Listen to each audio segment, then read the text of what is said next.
Hey guys, it's August 13th and I thought that I would do a little update on what we're seeing being successful in our raised garden beds this year and what I know that we're definitely going to be changing for next year. So let's take a look.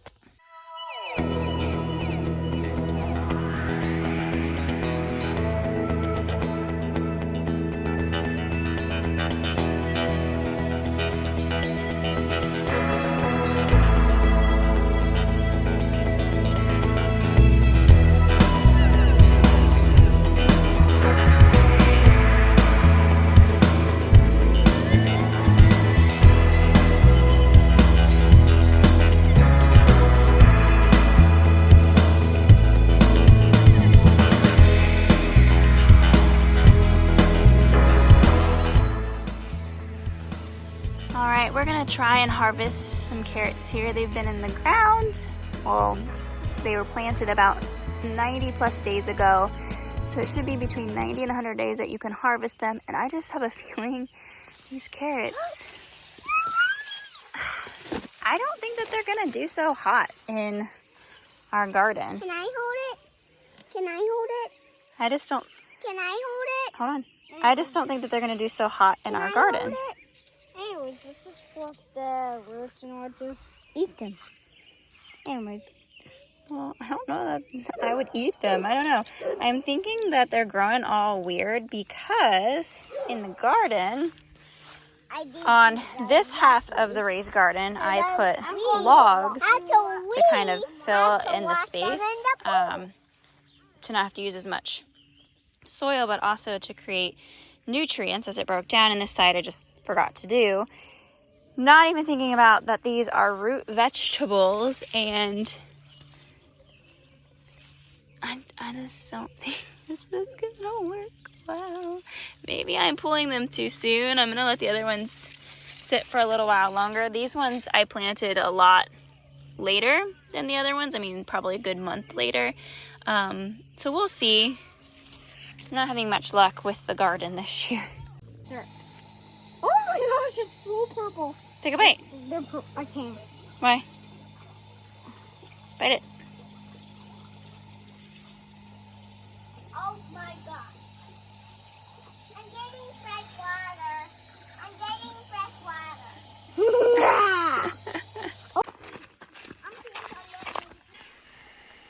Well, I guess when you have a bad harvest, it's not completely bad because you can reuse it to feed some of your livestock or your compost. Come here. Eat it. Eat it. Eat it. You too. Well, they like the greens.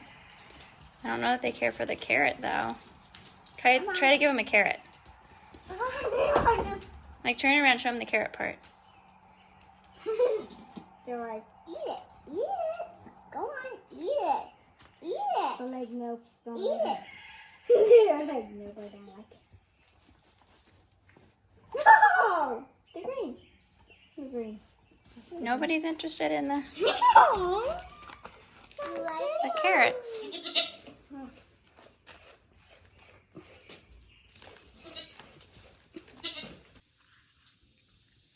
I have two raised garden beds that are 4 foot wide, or deep, however you look at it, and 8 foot long with a metal, this is actually goat fencing trellis so that I can have some different plants growing on it. I've got a couple of rows of sweet corn here that I'm finding don't fare so well in a raised garden bed because anytime that we've had a strong wind come through, this has happened to my corn. It has completely got knocked over, and I stake these things up all of the time, and as you can see, that soil is just so loose underneath it, which would be good for plants that maybe aren't so tall.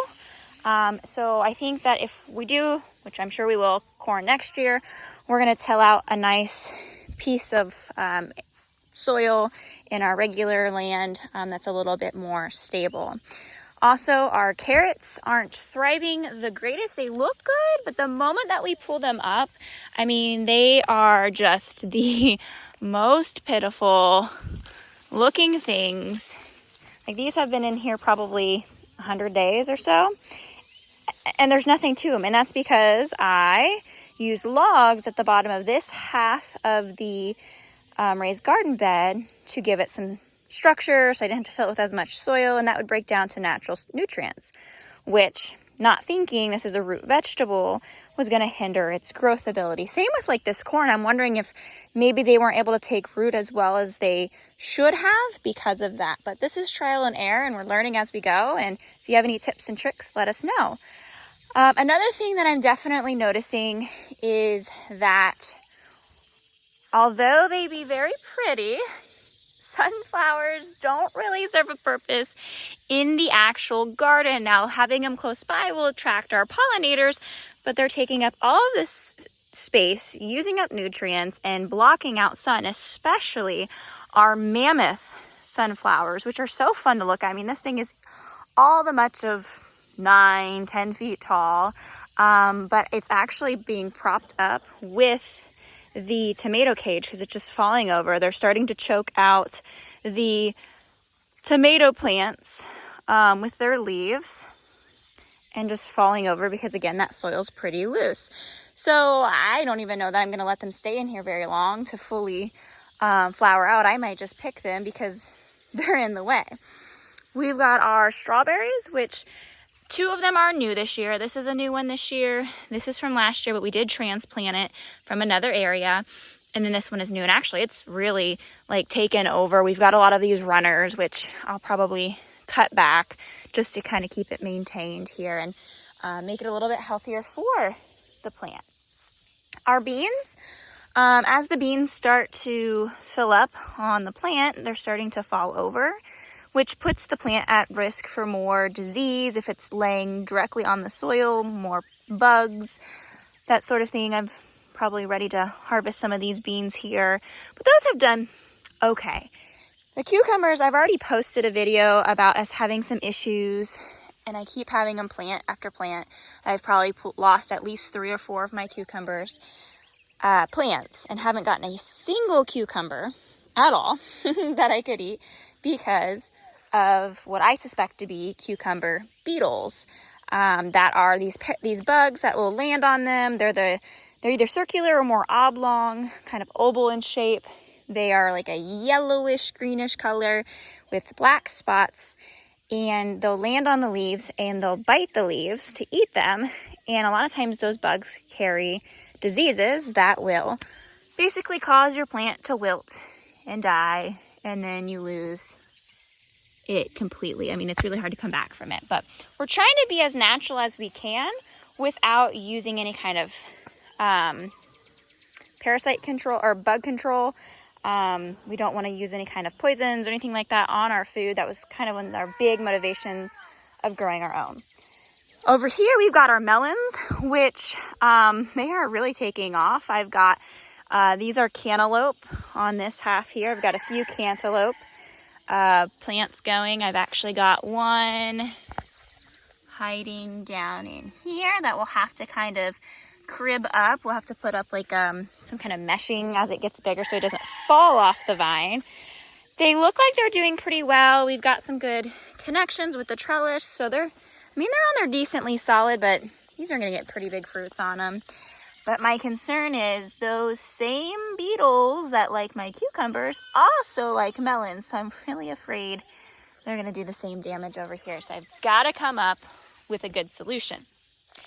I have a watermelon. So this one that goes all the way up here and all the way down. That one's just one singular watermelon. And the thing that I like most about vertical gardening is that if this were just in my garden bed, I mean, that one plant would have taken over a good quarter of my garden just for one plant. Whereas I can have multiple of them growing. All of the leaves can get their sunlight and nutrients, and it keeps the leaves and the fruit off the ground, which makes the plant a little bit healthier too. My pepper plants, some of them are quite puny, but I'm starting to get some of my sweet peppers here. This is a jalapeno.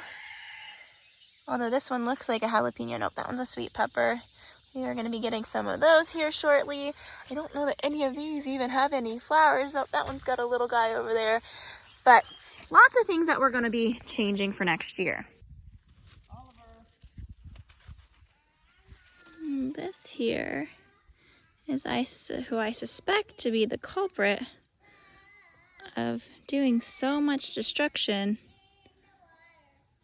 in the garden. We're going to try and harvest some of our sweet corn. The silks are nice and brown. The cobs are still green. Some of my leaves are starting to turn, so I think that I might be a little late to the game on some of these. I'm just gonna open my mouth. You're gonna open yours? Yeah. How do I do this? So pull the whole ear down. Yep, and then twist. Break. All right.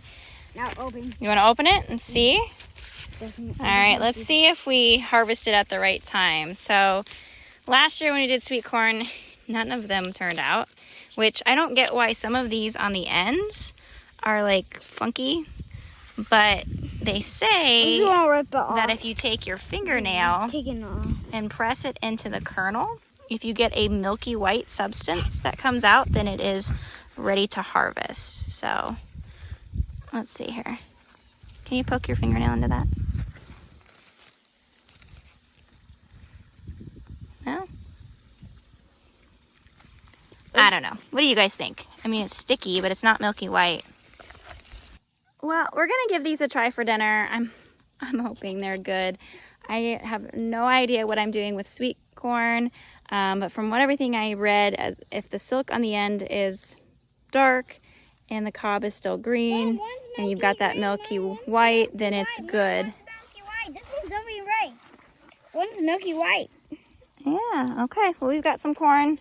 We're gonna use this corn to go with dinner, so let's not peel it all the way yet, okay? But we're gonna cook these up for dinner. After you pick your ear of corn, whether it's got 1 or 2 ears, you need to get the stalk out of the ground. So we're gonna go ahead and uproot this. Probably gonna be my last garden video of 2022, just simply because of how poor it did.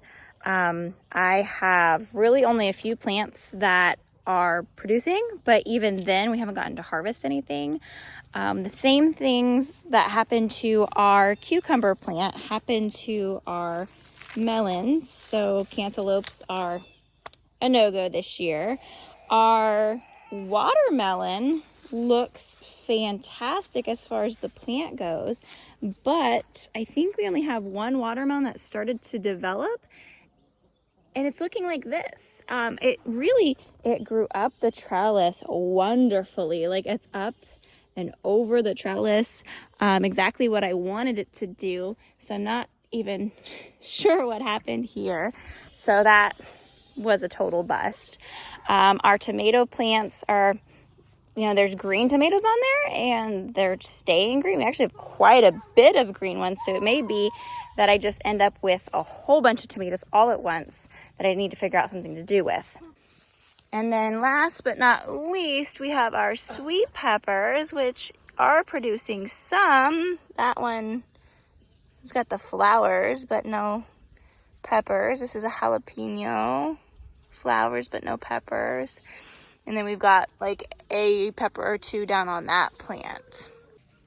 I had really high hopes for this garden this year. I thought it was going to be super bountiful, super productive, and it wasn't, which is a little discouraging, but this is only my second garden ever. So it's definitely an improvement from last year. Last year, as I got taken over with weeds, I didn't maintain it the way that I should. We did direct sow into rocky soil, and we got nothing. Whereas this year I got plants, but now I need to figure out the problems with the pest, how I can make them more bountiful, more healthy, and then plan it out. So I originally thought, next year I'm gonna add like 2 more of these boxes, these raised garden beds. I'm gonna add 2 more every year. I'm not doing that. I'm scratching that because how unbountiful it was. It wouldn't make sense to spend all that money when I need to figure out how to get more out of what I'm putting in currently. So we're gonna go ahead and just keep the 2 that we have, the 1 trellis for next year, and try some different methods of pest control, maybe some more natural like plant foods that maybe will make them produce better. So I want to get some heritage breeds too, that hopefully, or heirloom breeds I should say, that hopefully are a little bit more disease resistant. So we'll see what next year holds. what we're looking at for 2023 is improving what we already had. I had all these grand plans that this year was going to be really successful. We're just going to grow and grow every year, but it's a learning process. So next year, instead of growing with more livestock, I think what we're going to do is improve what we already have. So we need to get rid of this coop. This coop is complete junk. It's from Tractor Supply. Never buy these things. They are horrible. Maybe it would have been better if I had actually taken the time to stain the wood. That could have also maybe been part of the problem. But one of the biggest frustrations I have is back here on the door, that the different bedding material gets stuck down in that area, and then like it doesn't latch. Like the latches don't line up. Things don't do the way they should. We had to go back through with foam to kind of block that out because it was leaking. It's falling apart. For me to keep this mesh in here and it not fall apart, I had to use zip ties. I mean, I've got a spot here where it's super susceptible to predators getting in, but it's what I've got right now. So we're probably going to look at investing in a much better quality, not only coop, but also run itself. Now we built this run, it works well. You know, it's pretty sturdy, it's protected from the top, it loops down to the bottom, it's staked here, but it's still, I mean, I could take this, and this is just galvanite, I could just yank that and bust those, I don't know if I would say welded seams, but I could break those. So that makes it a very determined predator could definitely get in there. So we're going to probably invest in that. Probably fix the fencing over in the pasture area and open that up to the goats if we haven't already gotten rid of them by then, and hopefully a dairy cow in the future.